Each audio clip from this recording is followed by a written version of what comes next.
most of the time we're doing siding or windows. A lot of times we're doing doors as well. And so I will tell you, a lot of homeowners call us about French doors. It's very, very common. The one thing I tell people is, the only people who don't want French doors are people who already have French doors. And so there's no one ever had a French door say, can you come replace my French door with a French door?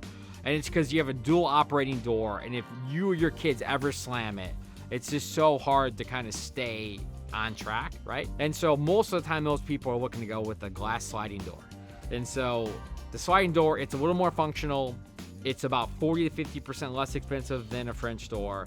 And you kind of never have problems opening it, okay? So we're happy to do French doors. I'm just telling you, people with French doors want us to get rid of them as fast as we can. My own wife included. I think the reality is, if you're gonna get a door, you're gonna open a lot, I probably wouldn't do it in vinyl.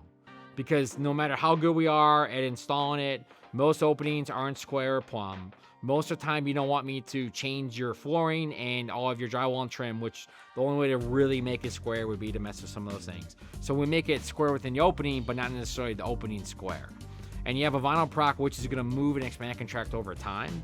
And since it's already not going to be perfectly set, because most openings aren't perfectly square, and most people don't want us messing with their flooring and other things, they want us to install a slider within their existing opening, which will work perfectly fine for some period of time until it's vinyl and the materials just move, they don't work as well.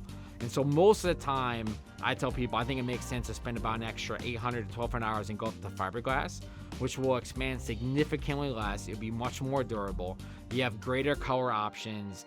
We can go with like a Marvin sliding door, and it's going to be functional for 20, 25 years, okay? I think a lot of times if you're going to do a sliding glass door, I would highly encourage you to get a quote, spend a little bit extra money, and get something that's going to fit the opening long-term significantly better. It's going to expand and contract much less than vinyl, and it's going to be much more durable long-term.